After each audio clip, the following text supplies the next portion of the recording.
Hello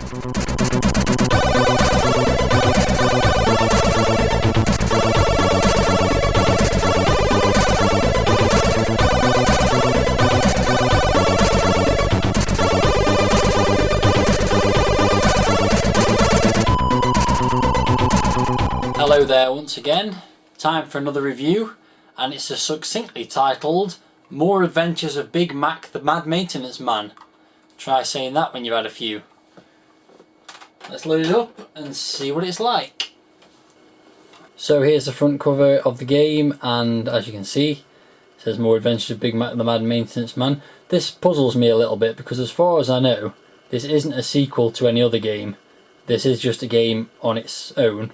Unless someone wants to send me a message and tell me otherwise, I haven't been able to find any Big Mac the Mad Maintenance Man for this to be the more adventures of. But there you go. Front cover's nice, that comic style cartoony artwork. There is Big Mac with his big spanner operating various levers, and the spine has the name of the game on again, and as you can see it's our classic grid packaging.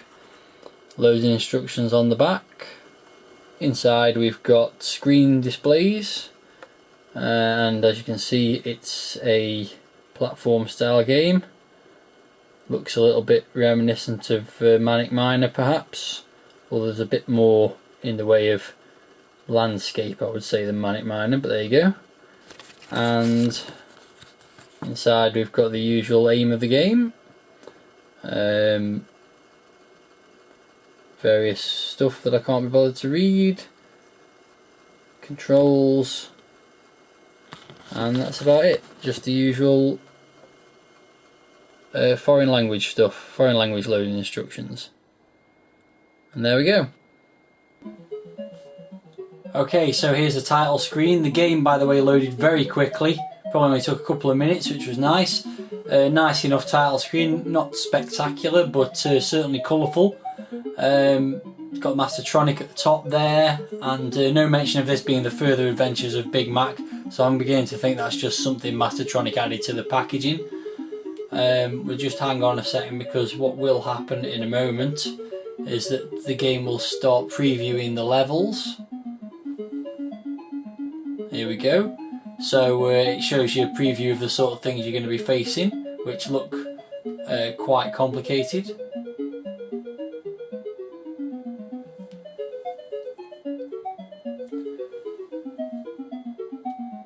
Just let it go through all those, why not?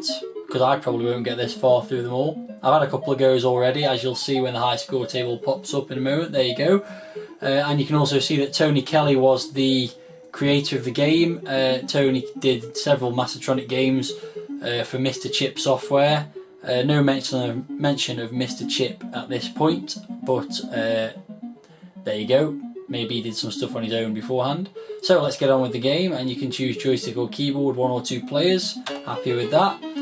The music does get a bit annoying. It just repeats over and over again. And what we're looking at is a pretty straightforward sort of platform game, very similar to Manic Miner. The idea is to get to the end of the level, which is marked by that little box there, and you do so by switching off and on switches. Annoyingly, every time you walk back and forward over the switch, it switches it off and on like that. So you have to jump and then jump over the switch so you don't switch it back on again accidentally. So we're just going to do that one over there as well. It's pretty straightforward stuff, and that's the first level completed. At the bottom there you've got the number of lives. You also got air, which when it runs out you die presumably, although that's never happened to me so far. So here's my second level. As you can see, you've got various things bouncing up and down that need to be switched off. You can also climb up and down the ladders.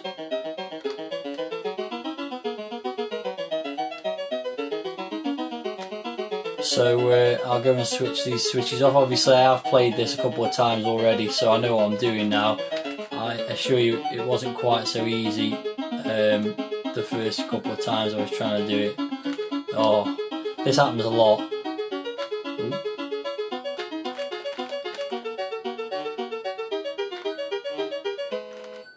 Oh, stop it. There we go, that's better. Strangely, this vat of green stuff looks like it would kill you, but you actually just bounce off it, which is nice. Do this one down here next, because that then stops these things from moving around, which makes it much easier to get the last switch on this level.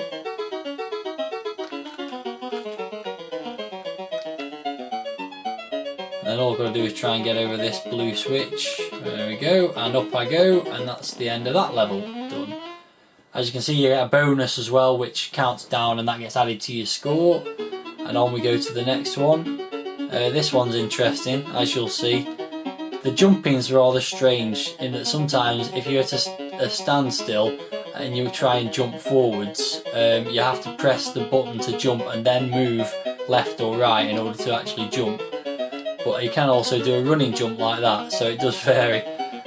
So the first thing I've got to do here is switch that one off to reveal the end thing, and then go jump over here. And this is really tricky, because if you move like that, it puts the barrier that's blocking you back on, and so on. So you really got to time your jumps just right, and then jump over to the next one and do the same thing, which is easier said than done. As you can see, oh my god, oh for God's sake, this could take. Oh, this is just getting silly now. Oh, come on. Oh, got you. Oh, only one to go.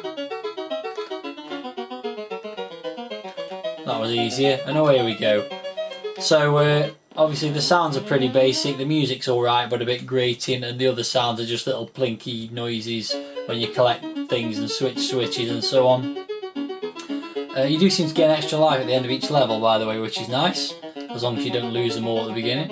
Graphics, again, pretty much as they were at this period in time, 1985. Not spectacular, but certainly do the job nicely. Oh damn, of all the places I could position myself. Yeah.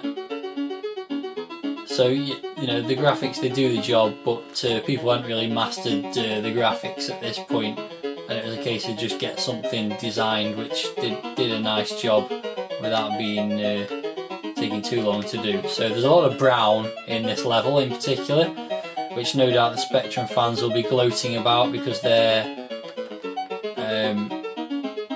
computers didn't have any brown. Ooh, that was close, but I have actually done it. That's the first time I've done that level, so I'm happy now. Always good when I'm trying to do a review and performing better on the game than ever I've done before. I've got no idea what's going on here now. What on earth? So the only thing I can do is climb this ladder. This could see. Oh my god, what happened then? This could see all my lives vanish relatively quickly, because I can't even work out how. This is going to need some very pixel perfect jumping, I think. Oh, I don't understand this. I don't understand how I can get any closer. What happens if I walk into this? Oh, okay, that doesn't kill me. Oh, right, that thing's firing a laser. I didn't notice that. So I need to watch my positioning.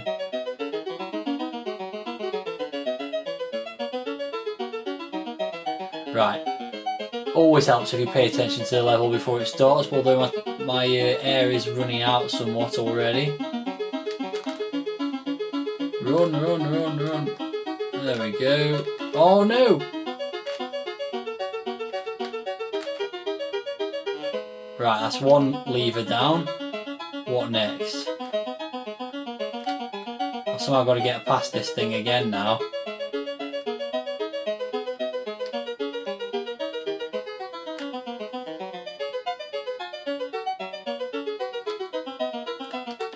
Oh, that thing kills me. How on earth do I get back over there?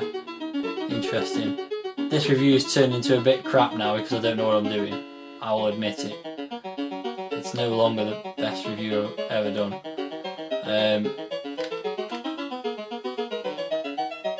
So I've only got one life left, so I guess I better try and come up with some kind of summary of the game, and it's pretty good. You know, I can see this being worth $1.99. Certainly quite challenging, as these games were. Not quite the brutal introduction to the game that Manic Miner has on its first level. So the first few levels are pretty easy. This one's, as I've already said, stumping me a little bit, but let's give it a go. Could I perhaps fall through like that? There we go. Getting somewhere. So yeah, it's a nice little game, and certainly I would say it's worth the $1.99 asking price. An early classic from Mastertronic and Mr. Chip Software, and I'm actually going to make it to the next level after a bit of muddling through there. Not quite with so many lives as I had when I started it. Oh, that's interesting. Collapsing floor. Level done. On we go.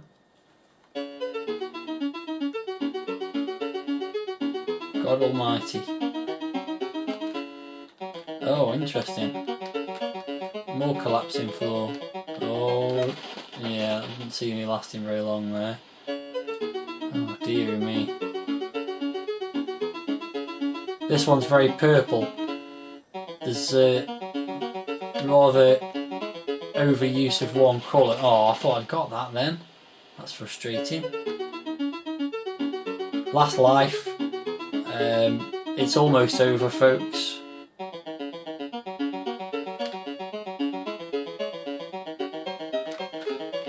Aha! Can I do it? Can I get through? No, dead. Oh well.